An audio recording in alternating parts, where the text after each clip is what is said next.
ഇനി നമ്മൾ ഉണ്ടാക്കാൻ പോകുന്നത് ഒരു നാടൻ ബീഫ് ഫ്രൈ ആണ്. അപ്പോൾ അതിന് വേണ്ടുന്ന ബീഫ് ഇവിടെ ഞാൻ ക്ലീൻ ചെയ്ത് വെച്ചിട്ടുണ്ട്. അപ്പം ഞാൻ 1/2 kg ബീഫാണ് എടുത്തേക്കുന്നത്. അപ്പോൾ ആദ്യം തന്നെ ഈ ബീഫ് ഒന്ന് നമുക്ക് മാരിനേറ്റ് ചെയ്ത് വെക്കണം. അപ്പോൾ അതിന് വേണ്ടുന്ന ഇൻഗ്രീഡിയൻസ് എന്തൊക്കെയാണെന്ന് നോക്കാം. ഞാൻ ഇതിലേക്ക് 1/2 ടീസ്പൂൺ മഞ്ഞൾപ്പൊടി ചേർത്ത് കൊടുത്തിട്ടുണ്ട്. ഇനി ഇതിലേക്ക് 1.5 ടേബിൾ സ്പൂൺ മുളക് പൊടി ചേർത്ത് കൊടുക്കണം. മുളക് പൊടി ഞാൻ എരിവുള്ളതും എരിവില്ലാത്തതും കൂടെ മിക്സ് ചെയ്തിട്ടാണ് ചേർത്ത് കൊടുക്കുന്നത്. പിന്നെ ഇതിലേക്ക് നമുക്ക് 1/2 ടീസ്പൂൺ മല്ലിപ്പൊടി, പിന്നെ 1/2 ടീസ്പൂൺ ഗരം മസാലയും കൂടെ ചേർത്ത് കൊടുക്കണം. അപ്പം പൊടി ഐറ്റംസ് ഇത്രയാണ് നമ്മൾ ചേർക്കുന്നത്. പിന്നെ നമുക്ക് ഇതിലേക്ക് ഉപ്പും കൂടെ ചേർത്ത് കൊടുക്കണം. ഉപ്പ് ഞാനിപ്പോൾ ആവശ്യത്തിന്, ഇപ്പം ഞാൻ 1/2 ടീസ്പൂൺ ഉപ്പാണ് ചേർത്തേക്കുന്നത്. പിന്നെ നമുക്ക് വേണമെങ്കിൽ ചേർത്ത് കൊടുത്താൽ മതി. പിന്നെ ഞാൻ ഇതിലേക്ക് ചേർക്കുന്നത് നമ്മുടെ ഇഞ്ചിയും വെളുത്തുള്ളിയും കരിവേപ്പിലയും കൂടെ ഒന്ന് ക്രഷ് ചെയ്തെടുത്തതാണ്. അപ്പം ഞാൻ അത് ഇതിലേക്ക് 2 ടീസ്പൂൺ ചേർത്ത് കൊടുത്തിട്ടുണ്ട്. അപ്പം ഇത്രയാണ് നമുക്ക് വേണ്ടത് ഇൻഗ്രീഡിയൻസ്. അപ്പം ഇതാദ്യം തന്നെ ഇത് നന്നായിട്ടൊന്ന് മിക്സ് ചെയ്ത് കൊടുക്കണം. അപ്പം ഈ പൊടിയൊക്കെ ഇതിൽ നന്നായിട്ട് ആ ബീഫിൽ ഫുള്ളൊന്ന് പിടിച്ച് വരണം. അപ്പം അത്ര നന്നായിട്ട് നമ്മൾ മിക്സ് ചെയ്ത് കൊടുക്കണം. അപ്പം ഇത് നമ്മൾ ഏകദേശം ഒരു 10-20 മിനിറ്റ് നമ്മൾക്കൊന്ന് റെസ്റ്റ് ചെയ്യാനും വെക്കണം. അപ്പം നന്നായിട്ട് ഇതൊന്ന് മിക്സ് ചെയ്ത് കൊടുക്കാം.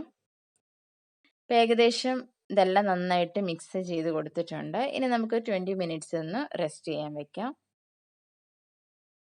അപ്പം ഞാനിതൊന്ന് 20 മിനിറ്റ് ഒന്ന് റെസ്റ്റ് ചെയ്യാൻ വെച്ചേക്കുവാണ്. അപ്പോൾ 20 മിനിറ്റ് കൊണ്ട് തന്നെ നമ്മളുടെ ഈ മസാലയൊക്കെ ബീഫിലേക്കൊന്ന് നന്നായിട്ട് പിടിച്ചു വരും. അതിനാണ് നമ്മൾ അത്രയും സമയമെങ്കിലും വെക്കേണ്ടത്. ഇപ്പം നന്നായിട്ട് മസാല എല്ലാം അതിലേക്ക് പിടിച്ചു വന്നിട്ടുണ്ട്. ഇനി ഞാനിതൊന്ന് വേവിച്ചെടുക്കാൻ പോവാണ്. അപ്പം ഞാൻ കുക്കറിലാണ് വേവിച്ചെടുക്കുന്നത്. അപ്പം നമുക്ക് വളരെ പെട്ടെന്ന് തന്നെ നമുക്ക് വെന്ത് കിട്ടും. നമ്മൾ സാധാ പാത്രത്തിൽ വെച്ചിട്ട് വേവിക്കുവാണെങ്കിൽ കുറേ ടൈം എടുക്കും വെന്ത് കിട്ടാൻ. അപ്പോൾ കുക്കറിലാകുമ്പോൾ നമുക്ക് വളരെ പെട്ടെന്ന് തന്നെ വെന്ത് കിട്ടും.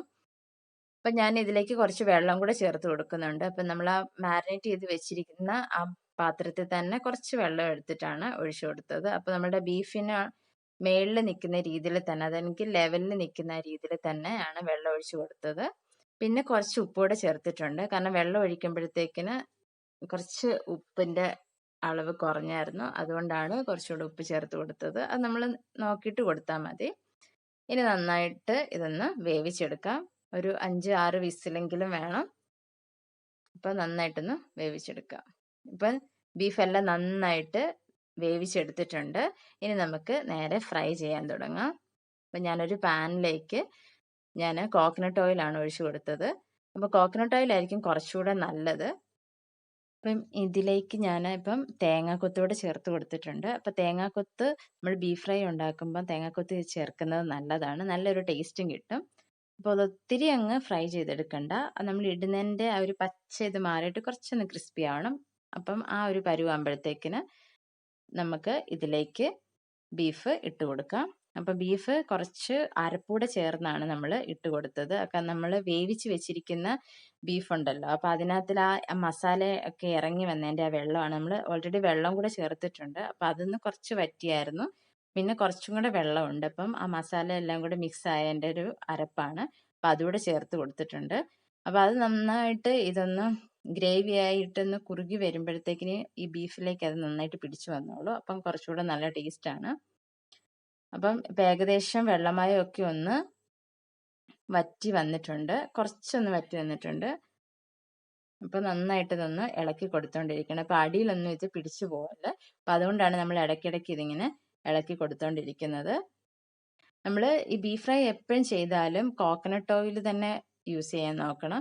അല്ല നമ്മൾ സൺഫ്ലവർ ഓയിൽ ചേർത്ത് കഴിയുമ്പോൾ ഇതിൻ്റെ ടേസ്റ്റ് തന്നെ മാറും. അപ്പം അതിനാണ് നമ്മൾ കോക്കനട്ട് ഓയിൽ തന്നെ ചേർക്കുന്നത്.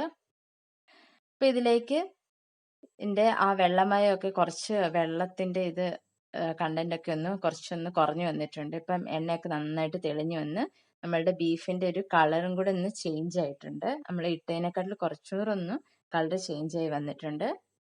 അപ്പം ഇത് അടിയിലൊന്നും പിടിച്ചു പോകരുത്. നമ്മളൊരു മീഡിയം ഫ്ലെയിമിലിട്ട് തന്നെ ഇത് നമ്മൾ ഫ്രൈ ചെയ്തെടുക്കണം. അപ്പം ഇത് ഏകദേശം വെള്ളമയമൊക്കെ ഒന്ന് വറ്റി നന്നായിട്ടൊന്ന് ബ്രൗൺ കളറായിട്ടുണ്ട്.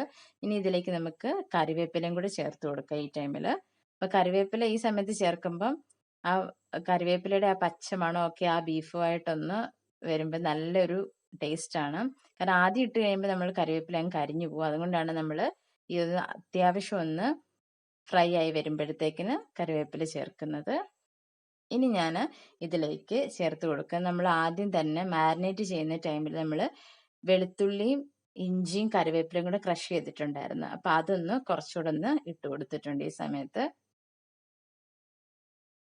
അപ്പം അതും ഇട്ടൊന്ന് നന്നായിട്ടൊന്ന് ഇളക്കി കൊടുക്കാം. അപ്പൊ ഇത് നമ്മൾ എപ്പോഴും ഇതിങ്ങനെ ഇളക്കി കൊടുത്തോണ്ടിരിക്കണം. അങ്ങനെയാണ് നമ്മൾ ബീഫ് ഫ്രൈ ശരിക്കും നമ്മൾ അടിയിലൊന്ന് പിടിക്കാതെ വരുന്ന രീതിയിലാണ് നമ്മളിത് ഇളക്കി കൊടുക്കുന്നത്. ഇപ്പൊ ഏകദേശം ഒരു ഫൈനൽ സ്റ്റേജ് ആയിട്ടുണ്ട്. അപ്പൊ ആ ടൈമിൽ നമ്മൾ കുറച്ച് പെപ്പർ പൗഡറും കൂടെ ചേർത്തിട്ടുണ്ട്. പെപ്പർ പൗഡർ ഒരുപാട് അതിന്റെ ഫ്ലേവർ ഇഷ്ടമാണെങ്കിൽ അതനുസരിച്ച് ചേർത്ത് കൊടുക്കാം. അപ്പൊ ഞാനിപ്പോ ഒരു കുറച്ച് ചേർത്തിട്ടുള്ളൂ. അപ്പൊ അതുകൂടെ ഇട്ടിട്ട് നന്നായിട്ടൊന്ന് മിക്സ് ചെയ്ത് കൊടുത്തിട്ടുണ്ട്. ഇപ്പം ഏകദേശം നമ്മളുടെ ബീഫ് ഫ്രൈ റെഡി ആയിട്ടുണ്ട്. അപ്പം കുറച്ചുകൂടെ അങ്ങ് ഫ്രൈ ആക്കണമെങ്കിൽ കുറച്ച് ടൈമും കൂടെ നമ്മൾ സ്റ്റൗവിൽ വെച്ച് നന്നായിട്ടൊന്ന് ഫ്രൈ ചെയ്തെടുത്താൽ മതി. അപ്പം എനിക്ക് ഈ ഒരു സ്റ്റേജിൽ കഴിക്കാനാണ് ഇഷ്ടം. നമ്മൾ കുറേ ഫ്രൈ ചെയ്യുമ്പോഴത്തേക്കിന് ബീഫിന് കുറച്ചുകൂടെ കട്ടിയായിരിക്കും. അപ്പം എനിക്ക് ഈ ഒരു സ്റ്റേജിൽ കഴിക്കാനാണ് ഇഷ്ടം. അപ്പം അതുകൊണ്ടാണ് ഞാൻ ഇത്രയും ഒരു ഫ്രൈ ആക്കി എടുത്തത്. അപ്പം ഇത്രയേ ഉള്ളൂ നമ്മളുടെ ബീഫ് ഫ്രൈ. വളരെ പെട്ടെന്ന് തന്നെ ചെയ്യാൻ പറ്റുന്നതാണ്. അപ്പോൾ എല്ലാവരും ഒന്ന് ട്രൈ ചെയ്ത് നോക്കണം. അപ്പം വീഡിയോ ഇഷ്ടമായെങ്കിൽ എല്ലാവരും ലൈക്കും സബ്സ്ക്രൈബും ചെയ്തേക്കണേ. Thank you.